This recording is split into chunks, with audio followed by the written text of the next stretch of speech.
ನಮಸ್ಕಾರ. ನಾನು ಮಲ್ಲಿಕಾರ್ಜುನ ಹೆಬಿ. ಈ ದಿನ 10ನೇ ತರಗತಿಯ ಜೀವಶಾಸ್ತ್ರ ವಿಷಯದಲ್ಲಿ ನಮ್ಮ ಪರಿಸರ ಘಟಕವನ್ನು ಅಭ್ಯಾಸ ಮಾಡೋಣ.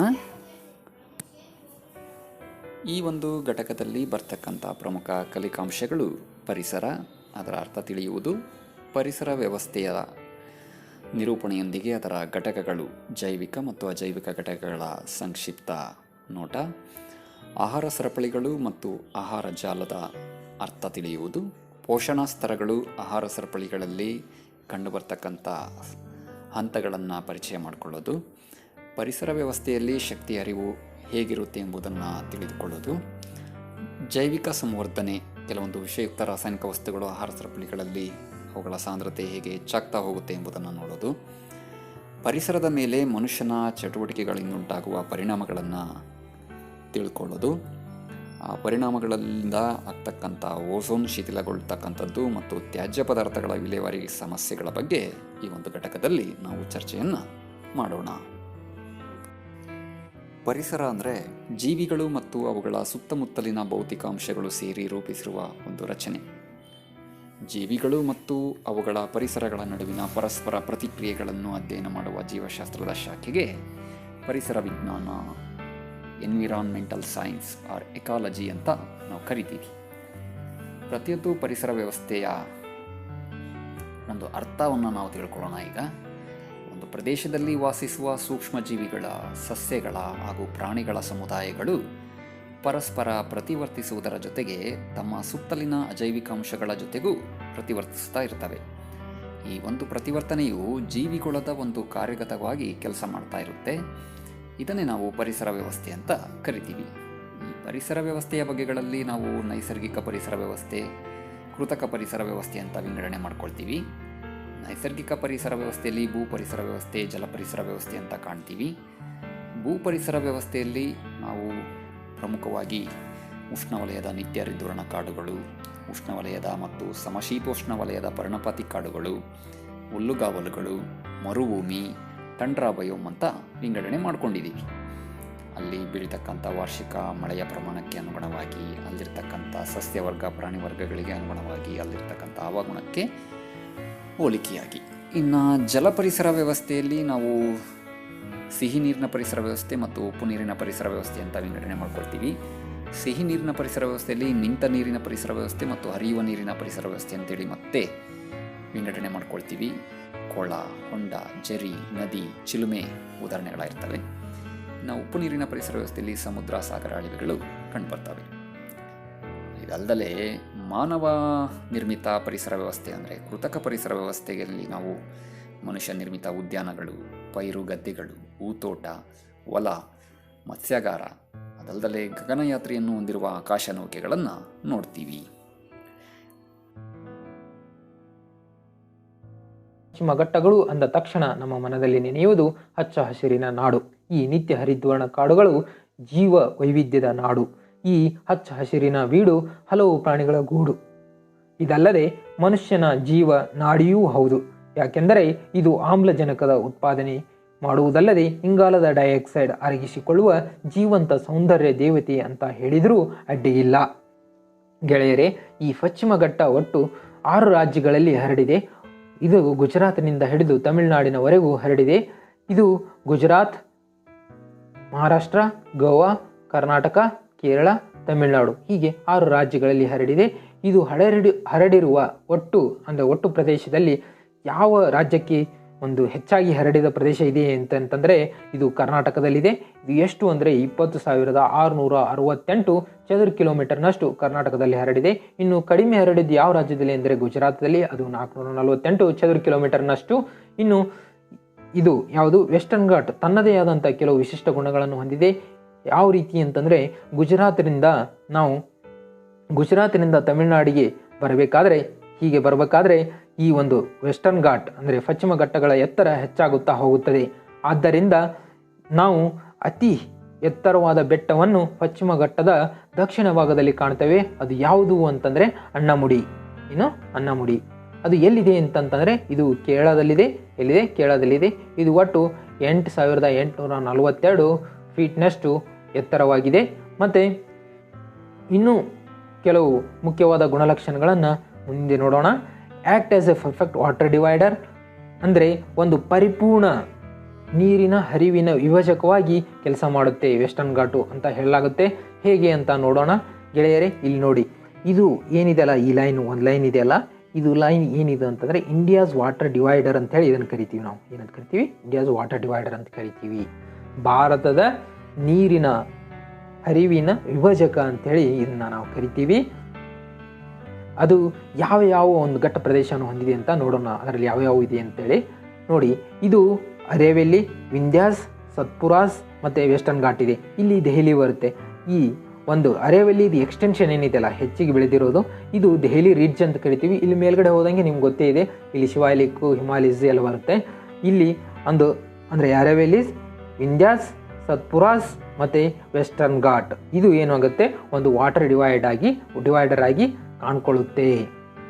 ಮತ್ತು ಇನ್ನೊಂದು ಲಕ್ಷಣ ಏನು ಅಂತಂತಂದರೆ ವೆಸ್ಟರ್ನ್ ಘಾಟ್ ದಕ್ಷಿಣ ಭಾಗಕ್ಕೆ ಹೋದಂಗೆ ಹೆಚ್ಚಿಗೆ ಅಂದರೆ ಎತ್ತರವಾಗಿರುವುದರಿಂದ ನೈಋತ್ಯ ಮಾನ್ಸೂನ್ಗಳಿಂದ ಬರುವಂಥ ಮಳೆಯಿಂದಾಗಿ ಇಲ್ಲಿ ಅತಿ ಹೆಚ್ಚು ಮಳೆಯಾಗುತ್ತೆ. ದಕ್ಷಿಣದಲ್ಲಿ ಅತಿ ಹೆಚ್ಚು ಮಳೆಯಾಗುತ್ತೆ, ಉತ್ತರಕ್ಕೆ ಹೋಲಿಸಿದರೆ ದಕ್ಷಿಣದಲ್ಲಿ ಅತಿ ಹೆಚ್ಚು ಮಳೆಯಾಗುತ್ತೆ. ಆದ್ದರಿಂದ ಈ ಒಂದು ಕಾಡುಗಳ ವೆಸ್ಟರ್ನ್ ಘಾಟ್ನಲ್ಲಿ ಕಂಡುಬರುವಂಥ ಕಾಡುಗಳನ್ನು ನಾವು ನಿತ್ಯ ಹರಿದ್ವರ್ಣ ಕಾಡುಗಳು ಅಂಥೇಳಿ ಕರಿತೀವಿ. ಗೆಳೆಯರೇ, ಇಲ್ಲಿಯವರೆಗೂ ನಾನು ವೆಸ್ಟರ್ನ್ ಘಾಟ್ಗಳ ಬಗ್ಗೆ ಹೇಳಿದೆ. ತಮಗೆ ಇನ್ನೂ ಕೆಲವು ಇನ್ಫಾರ್ಮೇಷನನ್ನು ಅದರ ಒಂದು ವಿಶಿಷ್ಟತೆ ಬಗ್ಗೆ ಹೇಳ್ತೀನಿ.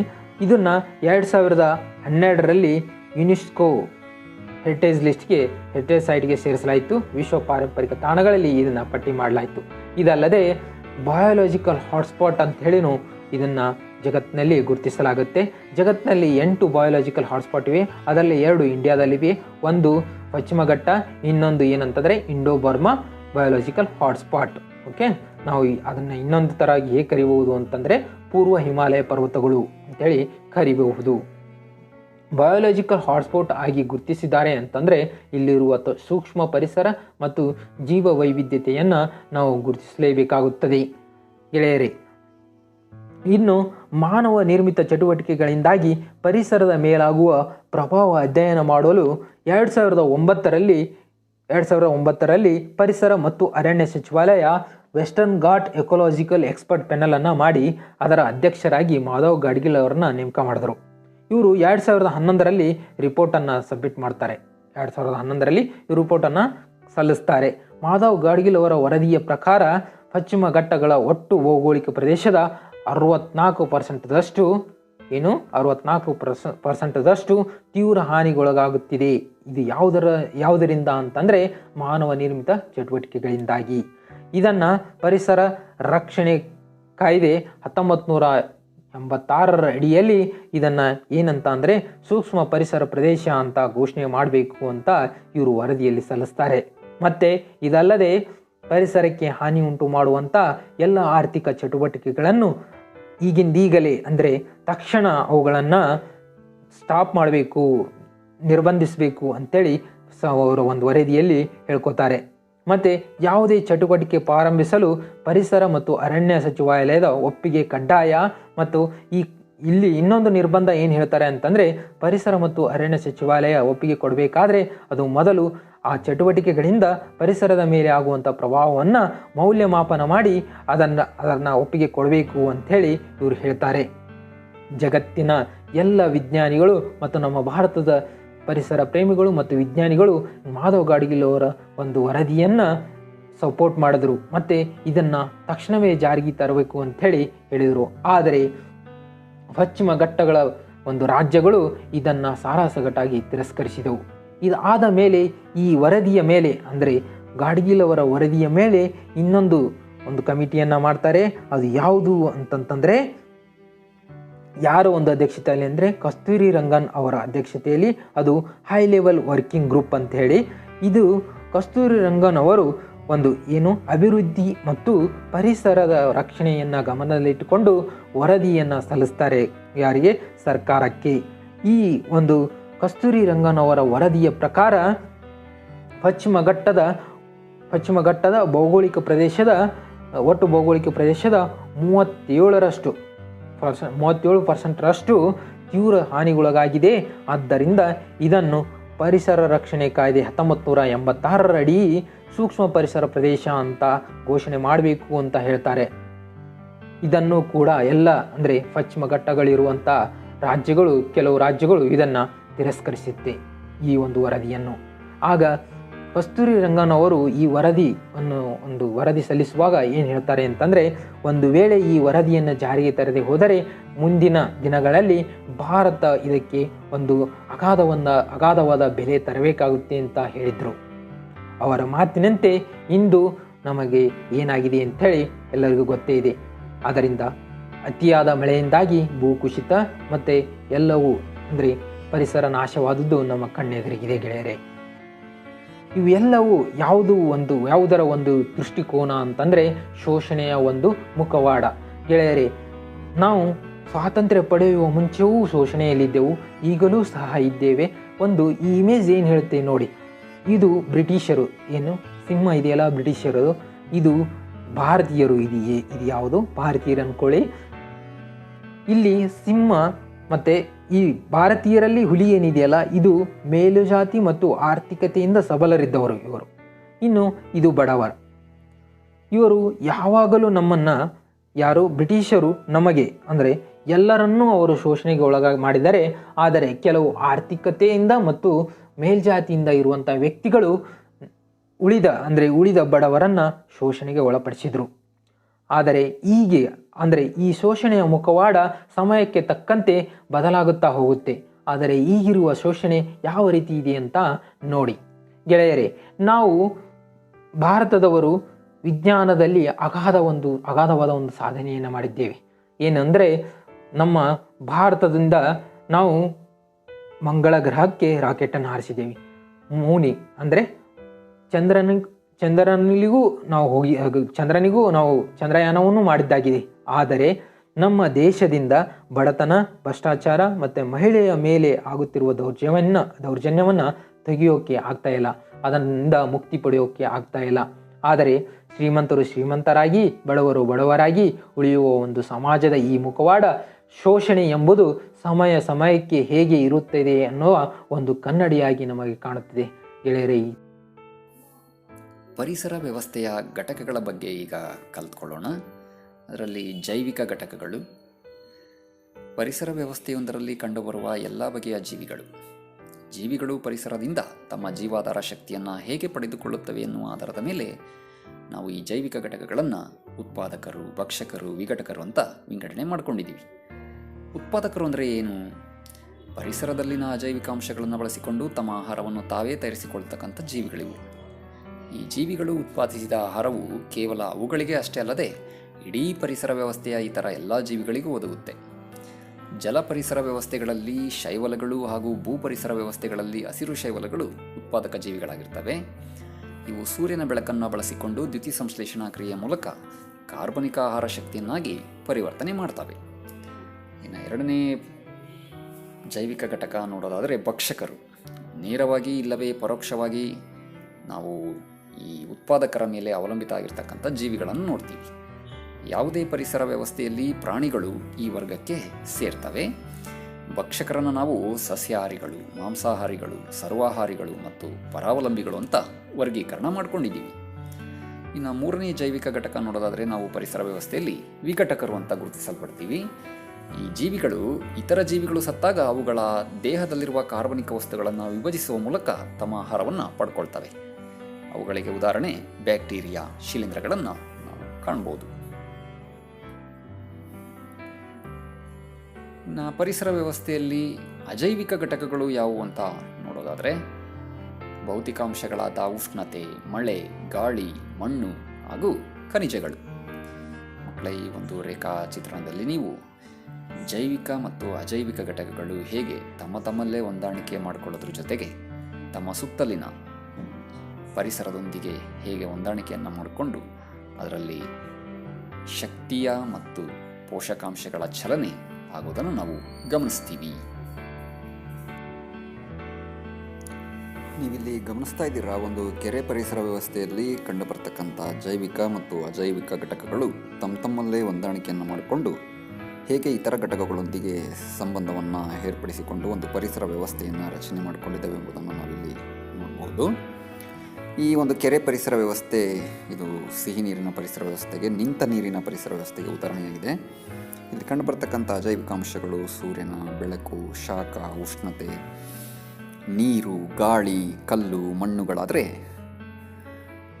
ಜೈವಿಕ ಘಟಕಗಳಲ್ಲಿ ನಾವು ಸಸ್ಯ ಪ್ಲಾಂಕ್ಟಾನ್ಗಳು, ಪ್ರಾಣಿ ಪ್ಲಾಂಕ್ಟಾನ್ಗಳು ಮತ್ತು ನೆಕ್ಟಾನ್ಗಳು, ಆಮೇಲೆ ತಳಭಾಗದಲ್ಲಿರ್ತಕ್ಕಂಥ ಬೆಂತಾಸ್ಗಳು ಅಂತ ಇಲ್ಲಿ ಜೀವಿಗಳನ್ನು ವರ್ಗೀಕರಣ ಮಾಡ್ಕೊಳ್ತೀವಿ. ಸಸ್ಯ ಪ್ಲಾಂಕ್ಟಾನು, ಪ್ರಾಣಿ ಪ್ಲಾಂಕ್ಟಾನ್ಗಳು ನೀರಿನ ಮೇಲ್ಮೈ ಮೇಲೆ ಕಂಡುಬರ್ತವೆ. ಇವುಗಳಿಗೆ ಆಶ್ರಯ ತಾಣಗಳಾಗಿ ನಾವು ನೆಕ್ಟಾನ್ಗಳನ್ನು ನೋಡ್ತೀವಿ. ಅಂದರೆ ಅತಿ ಚಟುವಟಿಕೆಯಿಂದ ಓಡಾಡ್ಕೊಂಡಿರ್ತಕ್ಕಂಥ ಜೀವಿಗಳು, ಅಂದರೆ ದೊಡ್ಡ ಮೀನುಗಳು, ಹಾವುಗಳು, ಪಕ್ಷಿಗಳು, ಇವುಗಳನ್ನು ನಾವು ನೋಡ್ತಾ ಇದ್ದೀವಿ. ಅದೇ ರೀತಿ ಬೆಂತಾಸ್ಗಳು ತಳಭಾಗದಲ್ಲಿ, ಅಂದರೆ ಕಂಟಕ ಚರ್ಮಿಗಳು, ಮೃದ್ವಂಗಿಗಳ ವರ್ಗಕ್ಕೆ ಸೇರಿರ್ತಕ್ಕಂಥ ಜೀವಿಗಳು ತಳಭಾಗದಲ್ಲಿರ್ತವೆ. ಈ ಒಂದು ನೀರಿನ ಪರಿಸರ ವ್ಯವಸ್ಥೆಯಲ್ಲಿ ನಾವು ಎರಡು ಪ್ರಮುಖ ಭಾಗಗಳನ್ನು ನೋಡ್ತೀವಿ, ದ್ಯುತಿವಲಯ ಮತ್ತು ಅಂಧಕಾರ ವಲಯ ಅಂತೇಳಿ. ದ್ಯುತಿವಲಯದಲ್ಲಿ ಅತಿ ಚಟುವಟಿಕೆಯಿಂದ ಕೂಡಿರ್ತಕ್ಕಂಥ ವಾತಾವರಣ ಕಂಡುಬರುತ್ತೆ. ಅಂಧಕಾರ ವಲಯದಲ್ಲಿ ಬೆಳಕು ಪ್ರವೇಶಿಸಲಾರದಂಥ ಒಂದು ತಳಭಾಗ, ಅದು ನಾವು ಅದನ್ನು ಸಮುದ್ರದ ತಳಭಾಗದಲ್ಲಿ ನೋಡಬಹುದು. ಇಲ್ಲಿ ಅಜೈವಿಕ ಘಟಕಗಳಾಗಿರ್ತಕ್ಕಂಥ ಉಷ್ಣ, ನೀರು, ಗಾಳಿಗಳು ತಮ್ಮಲ್ಲೇ ಹೊಂದಾಣಿಕೆ. ಅಂದರೆ ನೋಡಿ, ಶಾಖ ಹೆಚ್ಚಿದಂತೆ ನೀರು ಆವಿಯಾಗುತ್ತೆ, ಮೇಲ್ಮುಖವಾಗಿ ಚಲಿಸುತ್ತೆ, ಅಲ್ಲಿ ಸಾಂದ್ರೀಕರಣಗೊಂಡು ಮತ್ತೆ ಮಳೆಯ ರೂಪದಲ್ಲಿ ಅದು ಭೂಮಿಗೆ ಹಿಂತಿರುಗೋದನ್ನು ನಾವು ನೋಡ್ತೀವಿ. ಗಾಳಿ ಒಂದು ಕಡೆಯಿಂದ ಮತ್ತೊಂದು ಕಡೆಗೆ ಮಾರುತಗಳಾಗಿ ಅದನ್ನು ತೆಗೆದುಕೊಂಡು ಹೋಗೋದನ್ನು ಗಮನಿಸ್ತೀವಿ. ಆಮೇಲೆ ಜೈವಿಕ ಘಟಕಗಳು ನೋಡಿ, ಸಸ್ಯಗಳಿಗೆ ಅವಲಂಬಿತ ಪ್ರಾಣಿಗಳಾಗಿರ್ತವೆ. ನೆಕ್ಸ್ಟ್ ಆ ಪ್ರಾಣಿಗಳನ್ನು ಮತ್ತು ಸಸ್ಯಗಳು ಸತ್ತ ಮೇಲೆ ತಿಂತಕ್ಕಂಥ ವಿಘಟಕರು, ಬ್ಯಾಕ್ಟೀರಿಯಾ, ಶಿಲೀಂಧ್ರಗಳ ಚಟುವಟಿಕೆಯಿಂದ ಅವು ಮತ್ತೆ ಮಣ್ಣಿಗೆ ಪೋಷಕಾಂಶಗಳು ಹಿಂದಿರುಗೋದನ್ನು ನಾವಿಲ್ಲಿ ಗಮನಿಸ್ತೀವಿ. ಒಂದು ವೇಳೆ ಇಲ್ಲಿರ್ತಕ್ಕಂಥ ಉತ್ಪಾದಕ ಸಸ್ಯಗಳನ್ನೆಲ್ಲ ನಾವು ನಿರ್ಮೂಲನೆ ಮಾಡಿದರೆ ಏನಾಗುತ್ತೆ? ಇಲ್ಲಿರ್ತಕ್ಕಂಥ ಪ್ರಾಣಿ ವರ್ಗಗಳು ಸಹ ನಿರ್ನಾಮ ಆಗಬಹುದು. ಒಂದು ವೇಳೆ ನಾವು ಇಡೀ ಪ್ರಾಣಿ ವರ್ಗಗಳನ್ನು, ಅಂದರೆ ಈ ಕೆರೆ ಪರಿಸರ ವ್ಯವಸ್ಥೆ ಅಥವಾ ಸಮುದ್ರದಲ್ಲಿರ್ತಕ್ಕಂಥ ಎಲ್ಲ ಮೀನುಗಳನ್ನು ನಾವು ಒಂದು ವೇಳೆ ನಿರ್ಮೂಲನೆ ಮಾಡಿದರೆ, ಆಗ ಉತ್ಪಾದಕ ಸಸ್ಯಗಳ ಸಂಖ್ಯೆ, ಅವುಗಳ ಸಂಖ್ಯೆ ಜಾಸ್ತಿ ಆದಾಗ ಅಲ್ಲಿ ಸ್ಥಳಾವಕಾಶದ ಲಭ್ಯತೆ ಆಗಿ ಅವುಗಳು ಸಹ ನಾಶ ಆಗ್ತಕ್ಕಂಥ ಸಾಧ್ಯತೆ ಇರುತ್ತೆ. ಹೀಗಾಗಿ ಒಂದು ಯಾವುದೇ ಪರಿಸರ ವ್ಯವಸ್ಥೆಯಲ್ಲಿ ನಾವು ಪ್ರಮುಖವಾಗಿ ಜೈವಿಕ ಘಟಕಗಳು ಮತ್ತು ಅಜೈವಿಕ ಘಟಕಗಳು ಪ್ರತಿಯೊಬ್ಬರೂ ಸಹ ಪರಿವರ್ತನೆಯಲ್ಲಿ ಇರೋದನ್ನು ನಾವು ಗಮನಿಸ್ತೀವಿ. ಒಂದು ಸಂಖ್ಯೆ ಹೆಚ್ಚಾಗೋದು ಅಥವಾ ಒಂದು ಜೀವಿಯ ಸಂಖ್ಯೆ ಕಡಿಮೆ ಆಗೋದ್ರಿಂದ ಅಲ್ಲಿ ಬೇರೆ ಜೀವಿಯ ಪ್ರಭೇದದ ಉಳಿವಿನ ಮೇಲೆ ಅದು ಸಮಸ್ಯೆಯನ್ನು ಉಂಟು ಮಾಡೋದನ್ನು ನಾವು ಗಮನಿಸ್ತೀವಿ. ಪೋಷಣಾ ಸ್ತರಗಳಲ್ಲಿ ಉತ್ಪಾದಕರ ಸಂಖ್ಯೆ ಹೆಚ್ಚಿದಂತೆಲ್ಲ ಅವಲಂಬಿತ ಆಗಿರ್ತಕ್ಕಂಥ ಭಕ್ಷಕರ ಸಂಖ್ಯೆಯೂ ಹೆಚ್ಚುತ್ತಾ ಹೋಗುತ್ತೆ. ಒಂದು ವೇಳೆ ನಾವು ಪ್ರಾಥಮಿಕ ಭಕ್ಷಕರು ಅಂದರೆ ಸಸ್ಯಾಹಾರಿಗಳನ್ನು ನಾಶ ಮಾಡಿದರೆ, ಆಗ ಮಾಂಸಾಹಾರಿ ಪ್ರಾಣಿಗಳು ಸಹ ಅಲ್ಲಿ ಉಳಿಯೋದು ಸಾಧ್ಯ ಆಗೋದಿಲ್ಲ. ಇಲ್ಲಿ ಸೂರ್ಯನ ಬೆಳಕಿನ ಚಲನೆ ಪರಿಸರ ವ್ಯವಸ್ಥೆಯಲ್ಲಿ ಏಕಮುಖವಾಗಿ ಚಲಿಸೋದನ್ನು ನಾವಿಲ್ಲಿ ಗಮನಿಸ್ತೀವಿ. ಬೆಳಕು ಸಸ್ಯಗಳ ಮೇಲೆ ಬಿದ್ದಾಗ ದ್ಯುತಿ ಸಂಶ್ಲೇಷಣಾ ಕ್ರಿಯೆ ಮೂಲಕ ಆಹಾರ ತಯಾರು ಮಾಡ್ಕೊಳ್ತವೆ. ಇಲ್ಲಿ ನೀವು ಆಹಾರ ತಯಾರಾಗಿರ್ತಕ್ಕಂಥದ್ದು ಉತ್ಪಾದಕರಿಂದ ಭಕ್ಷಕರಿಗೆ, ಅಂದರೆ ನೆಕ್ಟಾನ್ ಜೀವಿಗಳಿಗೆ ವರ್ಗಾವಣೆಯಾಗುತ್ತೆ. ಅಂದರೆ ಸಸ್ಯ ಪ್ಲಾಂಕ್ಟನ್ಗಳನ್ನು ತಿಂದು ಪ್ರಾಣಿ ಪ್ಲಾಂಕ್ಟನ್ಗಳು ಬದುಕ್ತವೆ. ಅದೇ ರೀತಿ ನೀವು ಒಂದು ಕೃತಕ ಪರಿಸರ ವ್ಯವಸ್ಥೆಯಲ್ಲಿ, ಅಂದರೆ ಅಕ್ವೇರಿಯಂನಲ್ಲೂ ಸಹ ಇದೇ ರೀತಿಯ ವಾತಾವರಣನ ಸೃಷ್ಟಿಸೋದಕ್ಕೆ ಪ್ರಯತ್ನ ಪಟ್ಟಾಗ ಅಲ್ಲಿ ನಾವು ಪದೇ ಪದೇ ನೀರನ್ನು ಬದಲಾಯಿಸ್ತಾ ಇರೋದನ್ನು ಗಮನಿಸಬೇಕು. ಏಕೆಂದರೆ ನೀರಲ್ಲಿ ಪ್ರಾಕೃತಿಕವಾಗಿ ಇರ್ತಕ್ಕಂಥ ಲವಣಾಂಶಗಳ ಒಂದು ಪ್ರಮಾಣ ಪ್ರತಿನಿತ್ಯ ಕಡಿಮೆ ಆಗ್ತಾ ಹೋಗುತ್ತೆ. ಹಾಗಾಗಿ ನಾವು ಪ್ರತಿನಿತ್ಯ ನೀರನ್ನು ಶುದ್ಧೀಕರಣ ಮಾಡೋದು ಅಥವಾ ಆಸ್ಮಾಸಿಸ್ ವಿಸರಣ ಕ್ರಿಯೆಯ ಮೂಲಕ ಅಲ್ಲಿ ನಾವು ಆಮ್ಲಜನಕವನ್ನು ಸೇರ್ಪಡೆ ಮಾಡೋದನ್ನು ನೋಡ್ತಾ ಇರ್ತೀವಿ. ಈ ಪೋಷಕಾಂಶಗಳ ಚಲನೆ ಚಕ್ರೀಯವಾಗಿ ಪರಿಸರ ವ್ಯವಸ್ಥೆಯಲ್ಲಿರೋದನ್ನು ಗಮನಿಸ್ತೀವಿ ನಾವು. ಉತ್ಪಾದಕರಿಂದ ಮಣ್ಣಲ್ಲಿ ಏರ್ಪಟ್ಟಿರ್ತಕ್ಕಂಥ ಬೇರುಗಳ ಮೂಲಕ ಸಸ್ಯಗಳು ಅವುಗಳನ್ನು ಹೀರ್ಕೊಂಡು ಅವುಗಳಿಂದ ಪ್ರಾಣಿಗಳಿಗೆ ವರ್ಗಾವಣೆ ಆಗುತ್ತೆ. ಸಸ್ಯಗಳು, ಪ್ರಾಣಿಗಳು ಚೂಷಣೆಗೊಳಗಾದಾಗ ಮಣ್ಣಿಗೆ ಮತ್ತು ಪೋಷಕಾಂಶಗಳು ವಿಘಟಕರ ಮೂಲಕ ಸೇರ್ಪಡೆ ಆಗೋದನ್ನು ನೋಡ್ತೀವಿ. ಇಲ್ಲಿ ಒಂದು ಪೋಷಣಾ ಸ್ತರದಿಂದ ಮತ್ತೊಂದು ಪೋಷಣಾ ಸ್ತರಕ್ಕೆ ಶಕ್ತಿಯ ವರ್ಗಾವಣೆ ಆದಂತೆಲ್ಲ ನಾವು ಕಿಂಡೆಮನ್ ಎಂಬತಕ್ಕಂಥ ವಿಜ್ಞಾನಿ ಪ್ರತಿಪಾದಿಸಿರ್ತಕ್ಕಂಥ 10% ನಿಯಮವನ್ನು ನಾವು ಗಮನ ಹರಿಸೋದಾದರೆ 90% ಪ್ರಮಾಣದಲ್ಲಿ ಶಾಖದ ರೂಪದಲ್ಲಿ ಅದು ನಷ್ಟ ಆಗ್ತಾ ಹೋಗುತ್ತೆ. 10% ಪ್ರಮಾಣ ಮಾತ್ರ ಮುಂದಿನ ಪೋಷಣಾ ಸ್ತರಕ್ಕೆ ವರ್ಗಾವಣೆ ಆಗೋದನ್ನು ನಾವು ಗಮನಿಸ್ತೀವಿ. ಈ ರೀತಿಯಾಗಿ ಶಕ್ತಿಯ ಚಲನೆ ಯಾವುದೇ ಒಂದು ಪರಿಸರ ವ್ಯವಸ್ಥೆಯಲ್ಲಿ ಏಕಮುಖವಾಗಿ ಚಲಿಸುತ್ತೆ. ಪುನಃ ಅದು ವಾತಾವರಣಕ್ಕೆ ಹಿಂದಿರುಗಲಿಕ್ಕೆ ಸಾಧ್ಯ ಆಗಲ್ಲ. 10% ಪ್ರಮಾಣದಲ್ಲಿ ಹೋಗ್ತಾ ಹೋಗ್ತಾ ಅದು ವಿಘಟಕರಿಗೆ ಹೋದ್ಮೇಲೆ ಅಲ್ಲಿ ಸಂಪೂರ್ಣವಾಗಿ ಅದು ಕಡಿಮೆಯಾಗಿರೋದನ್ನು ನಾವು ಗಮನಿಸ್ತೀವಿ. ಹಾಗಾಗಿ ಏಕಮುಖ ಚಲನೆ ಇರುತ್ತೆ ಶಕ್ತಿಯ ಚಲನೆ. ಆದರೆ ಪೋಷಕಾಂಶಗಳ ಚಲನೆ ಅಂದರೆ ನ್ಯೂಟ್ರಿಯೆಂಟ್ಸ್ ಏನು ನಾವು ಖನಿಜಗಳ ಚಲನೆ ಅಂತ ಕರಿತೀವಿ, ಅವುಗಳ ಚಲನೆ, ಪೋಷಕಾಂಶಗಳು ಮಣ್ಣಿಂದ ಬಂದಿರತಕ್ಕಂಥದ್ದು ಮತ್ತೆ ಪುನಃ ಮಣ್ಣಿಗೆ ಪೂರ್ಣ ಪ್ರಮಾಣದಲ್ಲಿ ಹಿಂದಿರುಗೋದನ್ನು ನಾವು ನೋಡ್ತೀವಿ. ಸೊ ನೀವಿಲ್ಲಿ ಗಮನಿಸ್ತಾ ಇದ್ದೀರಾ, ಜಲಸಸ್ಯಗಳಲ್ಲಿ ಉತ್ಪಾದಕರು ಶೈವಲಗಳು ನೋಡ್ತೀವಿ. ಅವುಗಳಿಗೆ ಅವಲಂಬಿತ ಆಗಿರ್ತಕ್ಕಂಥ ಕೀಟಗಳನ್ನು ನೋಡ್ತೀವಿ. ಆ ಕೀಟಗಳನ್ನು ತಿಂದು ಬದುಕ್ತಕ್ಕಂಥ ಸಣ್ಣ ಮೀನುಗಳು, ಅವುಗಳನ್ನು ತಿಂದು ಬದುಕ್ತಕ್ಕಂಥ ದೊಡ್ಡ ಮೀನುಗಳು, ಅವುಗಳನ್ನು ತಿಂದು ಬದುಕ್ತಕ್ಕಂಥ ಅವುಗಳನ್ನು ನೋಡ್ತೀವಿ. ಸೂರ್ಯನ ಶಕ್ತಿಯನ್ನು ಬಳಸ್ಕೊಂಡ್ಬಿಟ್ಟು ಸಸ್ಯಗಳು, ನೀರಿನಲ್ಲಿರ್ತಕ್ಕಂಥ ತೇಲ್ತಕ್ಕಂಥ ಸಸ್ಯಗಳು ಆಹಾರವನ್ನು ತಯಾರು ಮಾಡ್ಕೊಳ್ತಾ ಇದ್ದಾವೆ. ಇಲ್ಲಿ ಪೋಷಣ ಸ್ತರಗಳು ನೋಡಿ, ಉತ್ಪಾದಕರ ಸಂಖ್ಯೆ ಹೆಚ್ಚಿದೆ, ಕ್ರಮೇಣ ಭಕ್ಷಕರ ಸಂಖ್ಯೆ ಕಡಿಮೆ ಆಗ್ತಾ ಇರೋದನ್ನು ನೋಡ್ತಾ ಇದ್ದೀವಿ. ಒಂದು ವೇಳೆ ಭಕ್ಷಕರ ಸಂಖ್ಯೆ ಜಾಸ್ತಿ ಆಗಿದ್ದರೆ ಉತ್ಪಾದಕರ ಸಂಖ್ಯೆ ನಿರ್ಮೂಲನೆ ಆಗ್ತಾ ಇತ್ತು. ಹಾಗಾಗಿ ಶಕ್ತಿಯ ಪ್ರಮಾಣ ಕಡಿಮೆ ಆಗೋದ್ರಿಂದ ಸಾಮಾನ್ಯವಾಗಿ ಭಕ್ಷಕರ ಸಂಖ್ಯೆಗಳೆಲ್ಲ ಮೇಲೆ ಹೋದಂತೆ ಕಡಿಮೆ ಆಗೋದನ್ನು ನಾವು ಗಮನಿಸ್ತೀವಿ. ಏಕೆಂದರೆ ಶಕ್ತಿಯ ವರ್ಗಾವಣೆ ಏಕಮುಖವಾಗಿ ಇರೋದು ಇದಕ್ಕೆ ಕಾರಣ ಆಗಿರುತ್ತೆ. ನೋಡಿ, ನಾವು ತೃತೀಯ ಭಕ್ಷಕರ ಸ್ಥಾನದಲ್ಲಿ ಪೋಷಣ ಸ್ತರದಲ್ಲಿ ಕಡಿಮೆ ಜೀವಿಗಳ ಸಂಖ್ಯೆ ಇರೋದನ್ನು ನೋಡ್ತೀವಿ. ಇದೇ ರೀತಿ ನೀವು ಅರಣ್ಯದಲ್ಲಿ ಒಂದು ಪರಿಸರ ವ್ಯವಸ್ಥೆಯಲ್ಲಿ ಇರ್ತಕ್ಕಂಥ ಆಹಾರ ಸರಪಳಿ ನೋಡೋದಾದರೆ, ಒಂದು ಉತ್ಪಾದಕ ಹುಲ್ಲನ್ನು ಅವಲಂಬಿತ ಆಗಿರ್ತಕ್ಕಂಥ ಜಿಂಕೆ, ಅದಕ್ಕೆ ಅವಲಂಬಿತ ಆಗಿರ್ತಕ್ಕಂಥ ಹುಲಿಗಳನ್ನು ನೋಡ್ತೀವಿ. ಮತ್ತೊಂದರಲ್ಲಿ ನಾವು ಮರದ ಮೇಲೆ ಅಥವಾ ಸಸ್ಯಗಳ ಅವಲಂಬಿತ ಕೀಟಗಳು, ಪಕ್ಷಿಗಳು, ಅವುಗಳಿಗೆ ಅವಲಂಬಿತ ಆಗಿರ್ತಕ್ಕಂಥ ರಣಹದ್ದುಗಳನ್ನು ಗಮನಿಸ್ತೀವಿ. ನೋಡಿ, ಸೂರ್ಯನ ಬೆಳಕನ್ನು 1% ಅಷ್ಟೇ ಅಂತ ಸಸ್ಯಗಳು ಬಳಸ್ಕೊಳ್ಳೋದು ದ್ಯುತಿ ಸಂಶ್ಲೇಷಣೆಗಳಿಗೆ. ಇನ್ನು 90% ಶಾಖದ ರೂಪದಲ್ಲಿ ಅವುಗಳಿಂದ ವರ್ಗಾವಣೆ ಆಗಬೇಕಾದ್ರೆ ಬೇರೆ ಸ್ತರಕ್ಕೆ ಅಲ್ಲಿ ಶಾಖದ ರೂಪದಲ್ಲಿ ನಷ್ಟ ಆಗುತ್ತೆ. 10% ಪ್ರಮಾಣ ಮಾತ್ರ ಮುಂದಿನ ಸ್ತರಕ್ಕೆ ವರ್ಗಾವಣೆ ಆಗುತ್ತೆ. ಅದಕ್ಕೆ ನಾವು ಪ್ರತಿಶತ 10ರ ನಿಯಮ ಅಂತೇಳಿ ನಾವು ಕರೆದುಕೊಂಡಿದ್ದೀವಿ. ಈ ರೀತಿ ಆಗೋದ್ರಿಂದ ಕ್ರಮೇಣ ಉನ್ನತ ಪೋಷಣಾ ಸ್ತರಗಳಲ್ಲಿ ಜೀವಿಗಳ ಸಂಖ್ಯೆ ಕಡಿಮೆ ಇರೋದನ್ನು ನೋಡ್ತೀವಿ. ಗೊತ್ತಾಯ್ತಲ್ಲ ಮಕ್ಕಳೇ, ಶಕ್ತಿಯ ಅರಿವು ಪರಿಸರ ವ್ಯವಸ್ಥೆಯಲ್ಲಿ ಯಾವಾಗಲೂ ಏಕಮುಖವಾಗಿ ಇರುತ್ತದೆ. ಆದರೆ ಖನಿಜಗಳ ಚಲನೆ ಚಕ್ರೀಯವಾಗಿ ಇರುವುದನ್ನು ನಾವು ಗಮನಿಸ್ತಾ ಇದ್ದೀವಿ.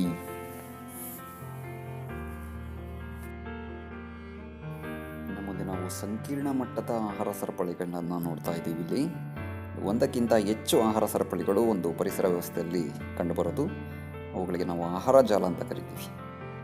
ಈ ಆಹಾರ ಜಾಲದಲ್ಲಿ ಉನ್ನತ ಮಟ್ಟದ ಪೋಷಣ ಸ್ತರದಲ್ಲಿರ್ತಕ್ಕಂಥ ಜೀವಿಯಲ್ಲಿ ನಾವು ಜೈವಿಕ ಸಾಂದ್ರತಾ ವೃದ್ಧಿ ಅಂದರೆ ವಿಷಯುಕ್ತ ರಾಸಾಯನಿಕಗಳ ಪ್ರಮಾಣ ಜಾಸ್ತಿ ಆಗೋದನ್ನು ಗಮನಿಸ್ಬೋದು.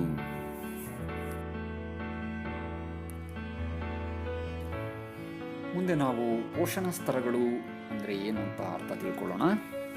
ಆಹಾರ ಸರಪಳಿಗಳಲ್ಲಿ ಆಹಾರವು ವರ್ಗಾವಣೆಯಾಗುವ ವಿವಿಧ ಮಜಲುಗಳಿಗೆ ನಾವು ಪೋಷಣ ಸ್ತರಗಳು ಅಂತ ಕರಿತೀವಿ. ಪರಿಸರ ವ್ಯವಸ್ಥೆಯಲ್ಲಿ ಆಹಾರ ಶಕ್ತಿಯು ಒಂದು ಪೋಷಣ ಸ್ತರದಿಂದ ಮತ್ತೊಂದಕ್ಕೆ ವರ್ಗಾವಣೆಯಾಗ್ತಕ್ಕಂಥ ಸಂಬಂಧಗಳಿಗೆ ನಾವು ಆಹಾರ ಸರಪಳಿ ಅಂತ ಕರಿತೀವಿ. ಆಹಾರ ಸರಪಳಿಯಲ್ಲಿ ಪೋಷಣ ಸ್ತರ ನೋಡ್ತೀವಿ. ಈ ಪೋಷಣ ಸ್ತರಗಳ ಸಂಬಂಧಕ್ಕೆ ನಾವು ಆಹಾರ ಸರಪಳಿ ಅಂತ ಕರ್ಕೊಳ್ತೀವಿ. ಪೋಷಣ ಸ್ತರಗಳು ಆಹಾರ ಸರಪಳಿಗಳಲ್ಲಿ ನಾವು ಸಾಮಾನ್ಯವಾಗಿ ಯಾವುದೇ ಒಂದು ಆಹಾರ ಸರಪಳಿ ತಗೊಂಡಾಗ ಮೊದಲನೇ ಪೋಷಣ ಸ್ತರ ಯಾವಾಗಲೂ ಸಸ್ಯಾಹಾರಿಗಳಿರ್ತವೆ. ಅವುಗಳು ಹೆಚ್ಚಿನ ಸಂಖ್ಯೆಯಲ್ಲಿರೋದನ್ನು ನಾವು ನೋಡ್ತೀವಿ. ಈ ಆಹಾರ ಸರಪಳಿಗಳಿಗೆ ಉದಾಹರಣೆಯಲ್ಲಿ ನಾವು ನೋಡೋದಾದರೆ ಸಸ್ಯಾಹಾರಿ ಆಹಾರ ಸರಪಳಿಗಳಿಗೆ ಉದಾಹರಣೆ ನೋಡೋಣ. ಅದರಲ್ಲಿ ಉತ್ಪಾದಕರಾಗಿ ಶೈವಲಗಳು, ಭಕ್ಷಕರಾಗಿ ಕೀಟಕಡಿಂಬಗಳು, ಮೀನುಗಳು, ಹಕ್ಕಿಗಳು ಕಂಡುಬರ್ತವೆ. ಮತ್ತೊಂದು ಸಸ್ಯಾಹಾರಿ ಆಹಾರ ಸರಪಳಿ ಉದಾಹರಣೆ ನೋಡಿಕೊಂಡ್ರೆ ಒಂದು ಹುಲ್ಲುಗಾವಲಲ್ಲಿ ಹುಲ್ಲು ಉತ್ಪಾದಕ ಸಸ್ಯ, ಅದಕ್ಕೆ ಅವಲಂಬಿತ ಆಗಿರ್ತಕ್ಕಂಥ ಮಿಡತೆ, ಕಪ್ಪೆ, ಹಾವುಗಳು ಭಕ್ಷಕ ಪ್ರಾಣಿಗಳಾಗಿರ್ತವೆ. ಅದೇ ರೀತಿ ಮತ್ತೊಂದು ಕಾಡಿನಲ್ಲಿರ್ತಕ್ಕಂಥ ಹುಲ್ಲಿನ ತನ್ನ ಆಹಾರಕ್ಕಾಗಿ ಅವಲಂಬಿಸಿರ್ತಕ್ಕಂಥ ಜಿಂಕೆ, ಆ ಜಿಂಕೆಗೆ ಅವಲಂಬಿಸಿರ್ತಕ್ಕಂಥ ಹುಲಿ, ಈ ರೀತಿ ನಾವು ಸಸ್ಯಾಹಾರಿ ಆಹಾರ ಸರಪಳಿಯಲ್ಲಿ ನಾವು ಉತ್ಪಾದಕರನ್ನು ಸಸ್ಯಗಳಿರೋದನ್ನು ನೋಡ್ತೀವಿ. ಇನ್ನು ಎರಡನೇ ವಿಧ ಆಹಾರ ಸರಪಳಿಯಲ್ಲಿ ನೋಡೋದಾದರೆ ಪರಾವಲಂಬಿಗಳ ಆಹಾರ ಸರಪಳಿ ಅಂತ ಕಾಣ್ಬೋದು. ಅಂದರೆ ಒಂದು ವೃಕ್ಷಕ್ಕೆ ಅವಲಂಬಿತವಾಗಿ ಹಕ್ಕಿಗಳು ವಾಸ ಮಾಡ್ತಾ ಇರ್ತವೆ. ಆ ಹಕ್ಕಿಗಳ ದೇಹದ ಮೇಲೆ ಏನುಗಳು ಇರ್ತವೆ. ಆ ಏನುಗಳ ಮೇಲೆ ಪ್ರೋಟೋಸೋವಗಳು ವಾಸ ಮಾಡೋದನ್ನು ನಾವು ನೋಡ್ತೀವಿ. ಈ ರೀತಿಯ ಆಹಾರ ಸರಪಳಿಗೆ ಪರಾವಲಂಬಿಗಳ ಆಹಾರ ಸರಪಳಿ ಅಂತ ಹೆಸರಿಸ್ಕೊಳ್ತೀವಿ. ಮತ್ತು ಮೂರನೇದಾಗಿ ನಾವು ನೋಡೋದಾದರೆ ಕೊಳೆತಿನಿಗಳ ಆಹಾರ ಸರಪಳಿ ಅಂತ ನೋಡ್ತೀವಿ. ಉದಾಹರಣೆಗೆ ಒಣಗಿದ ಉದುರೆಲೆಯನ್ನು ತನ್ನ ಆಹಾರವಾಗಿ ಬಳಸ್ತಕ್ಕಂಥ ಎರೆಹುಳುಗಳು, ಆ ಎರೆಹುಳುಗಳಿಗೆ ಅವಲಂಬಿತ ಆಗಿರ್ತಕ್ಕಂಥ ಹಕ್ಕಿಗಳು, ಈ ರೀತಿಯಾಗಿ ನಾವು ಆಹಾರ ಸರಪಳಿಗಳ ವಿಧಗಳನ್ನು ನೋಡ್ತೀವಿ.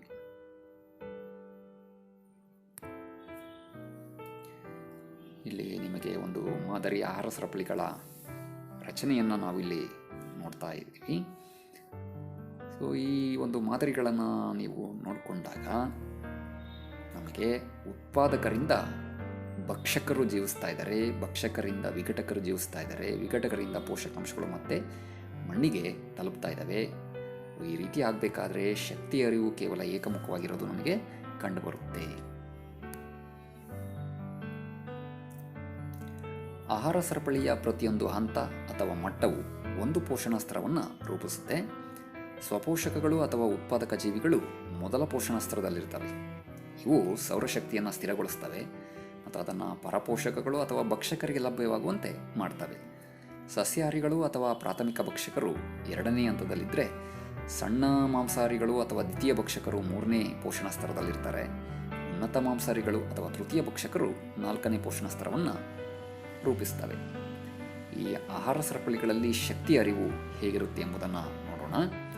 ಪರಿಸರದ ವಿವಿಧ ಘಟಕಗಳ ನಡುವೆ ಒಂದು ಘಟಕದಿಂದ ಮತ್ತೊಂದುಗೆ ಪರಸ್ಪರ ಕ್ರಿಯೆಯಿಂದ ಶಕ್ತಿ ಅರಿವು ಉಂಟಾಗ್ತಾ ಇರುತ್ತೆ. ಸ್ವಪೋಷಕಗಳು ಸೌರ ಬೆಳಕಿನಲ್ಲಿರುವ ಶಕ್ತಿಯನ್ನು ಸೆರೆಹಿಡಿಯುತ್ತವೆ ಮತ್ತು ಅದನ್ನು ರಾಸಾಯನಿಕ ಶಕ್ತಿಯನ್ನಾಗಿ ಪರಿವರ್ತಿಸುತ್ತವೆ. ಈ ಶಕ್ತಿಯು ಜೀವಿಗಳ ಎಲ್ಲ ಚಟುವಟಿಕೆಗಳನ್ನು ಬೆಂಬಲಿಸುತ್ತದೆ.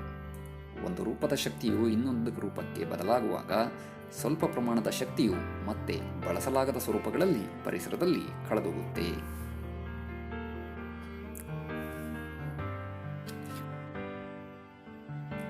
ಒಂದು ಪರಿಸರ ವ್ಯವಸ್ಥೆಯಲ್ಲಿ ಒಂದು ಪೋಷಣಾ ಸ್ಥಳದಿಂದ ಇನ್ನೊಂದಕ್ಕೆ ಶಕ್ತಿಯ ಹರಿವು ಉಂಟಾಗುವಾಗ ಪ್ರತಿ ಹಂತದಲ್ಲಿಯೂ ಉಷ್ಣದ ರೂಪದಲ್ಲಿ ಶಕ್ತಿಯ ನಷ್ಟವಾಗುವುದರಿಂದ ಯಾವುದೇ ಶಕ್ತಿ ಪರಿವರ್ತನಾ ಕ್ರಿಯೆಯು 100% ಸಮರ್ಥವಲ್ಲ. ಕೇವಲ ಪ್ರತಿಶತ 10% ಶಕ್ತಿ ಮಾತ್ರ ಮುಂದಿನ ಪೋಷಣ ಸ್ತರಕ್ಕೆ ವರ್ಗಾವಣೆಗೊಳ್ಳುತ್ತದೆ.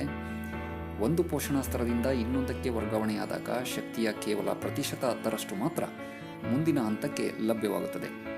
ಉಳಿದ ಪ್ರತಿಶತ 90% ಶಕ್ತಿಯು ಶಾಖದ ರೂಪದಲ್ಲಿ ನಷ್ಟವಾಗುತ್ತದೆ. ಆಹಾರ ಸರಪಳಿಗಳು ಸಾಮಾನ್ಯವಾಗಿ 3 ಅಥವಾ 4 ಹಂತಗಳನ್ನು ಮಾತ್ರ ಒಳಗೊಂಡಿರುತ್ತವೆ.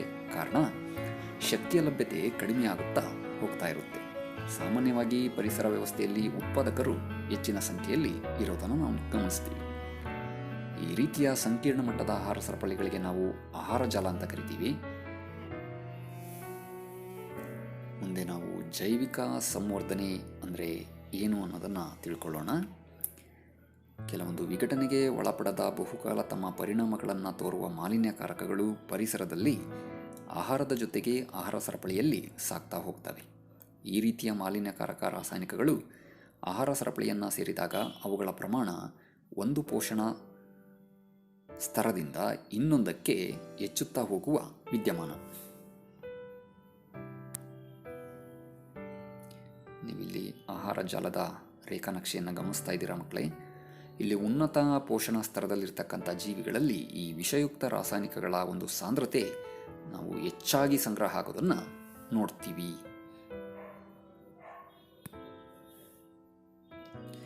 ನಮ್ಮ ಆಹಾರ ಧಾನ್ಯಗಳಾದ ಗೋಧಿ, ಅಕ್ಕಿ, ತರಕಾರಿಗಳು, ಹಣ್ಣುಗಳು, ಮಾಂಸ ವಿವಿಧ ಪ್ರಮಾಣದ ಕೀಟನಾಶಕಗಳ ಅವಶೇಷಗಳನ್ನು ಹೊಂದಿರ್ತವೆ.